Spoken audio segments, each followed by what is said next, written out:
इस कहानी का टाइटल है जिंदगी में कुछ भी असंभव नहीं है। ये तब साबित होता है जब हम खुद पर भरोसा रखें और अपनी पूरी ताकत के साथ समस्याएं का मुकाबला करें, और ऐसा तब तक करते रहे जब तक हम उन पर विजय हासिल ना कर ले। आज मैं एक कहानी सुनाती हूँ। ऑस्ट्रेलिया में 4 दिसंबर 1982 में एक बच्चे का जन्म हुआ था जिसका नाम निक हुजिसिक था। निक अन्य बच्चों की तरह स्वस्थ तो थे, लेकिन उनमें एक कमी थी। निक फोकोमेलिया डिसीज के साथ पैदा हुए थे, जिसके कारण उनके दोनों हाथ और पैर नहीं थे। डॉक्टर भी हैरान थे कि निक के हाथ पैर क्यों नहीं है। ये देखकर निक के माता पिता को अब चिंता सताने लगी थी कि निक का जीवन कैसा होगा, एक बिना हाथ पैर वाले बच्चे का भविष्य कैसा होगा। निक का चाइल्डहुड कैसा था। बचपन के शुरुआती दिन निक के लिए बहुत मुश्किल थे। निक के जीवन में कई तरह की मुश्किलें आने लगी। अब तो निक को स्कूल लाइफ में भी कई तरह की मुश्किलें का सामना करना पड़ा। निक अब उनकी विकलांगता और अकेलेपन से निराशा के अंधकार में डूब चुके थे। निक हमेशा यही सोचते थे और ईश्वर से हमेशा प्रार्थना करते थे कि काश उनको हाथ पांव मिल जाए। निक अपनी विकलांगता के कारण इतने निराश थे कि 10 वर्ष की उम्र में उन्हें सुसाइड करने की कोशिश की। फिर एक दिन क्या हुआ, एक दिन एक न्यूज़पेपर में लेख आया।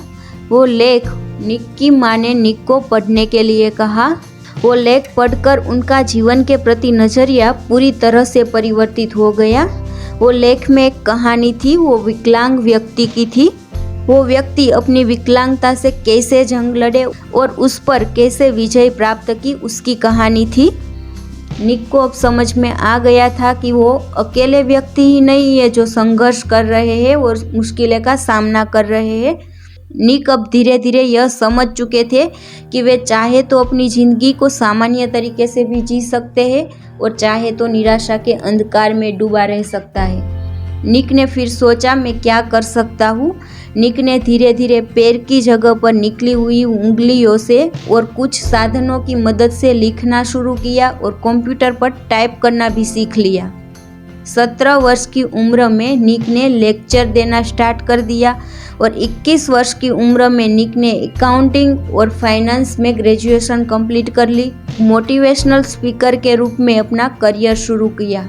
बाद में निक अब धीरे धीरे आगे बढ़ता रहा और एटीट्यूड इज एटीट्यूड नाम से अपनी कंपनी शुरू की। आज निक दुनिया में एक ऐसे मोटिवेशनल स्पीकर के रूप में पहचाने जाने लगा जिनका जीवन एक मिरेकल है। निक ने इंस्पिरेशन और पॉजिटिविटी का मैसेज देने के लिए एक संगठन भी बनाया। उसका नाम था लाइफ विदाउट लिम्स, बिना हाथ पैर की लाइफ। निक आज एक मोटिवेशनल स्पीकर तो है, बल्कि निक वह सब करते हैं जो एक सामान्य व्यक्ति करता है।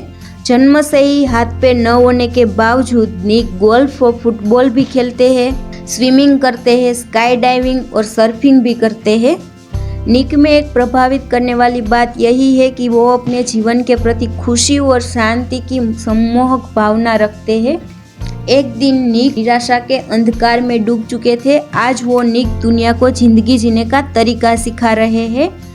निक ने भौतिक सीमाओं में जकड़ने की बजाय अपने जीवन में कंट्रोल करने की शक्ति पाली और निक ने आज 44 कंट्री से भी अधिक देशों की यात्रा की है। इस कहानी से हमें भी यही सीख मिलती है, जहां हम छोटी छोटी बातों से परेशान और हताश हो जाते हैं, वहां निक जैसे लोग हर पल यह साबित करते रहते हैं कि जिंदगी में कुछ भी असंभव नहीं है। प्रयास करने पर सब कुछ आसान हो जाता है। निक ये कहते हैं, जिंदगी द्वारा दी गई हर चीज़ को खुले मन से स्वीकार करनी चाहे वे मुश्किलें ही क्यों ना हो। मुश्किलें ही वो सीढ़ियाँ हैं जिन पर चढ़कर ही हमें ज़िंदगी में कामयाबी और खुशी मिलेगी। दोस्तों, मेरी ये कहानी आपको पसंद आई हो तो इस चैनल को सब्सक्राइब कीजिए और इस वीडियो को लाइक कीजिए ताकि सारे नए वीडियो का नोटिफिकेशन आपको मिलते रहे। और ऐसी एक कहानी लेकर मिलते हैं हमारे नेक्स्ट वीडियो में।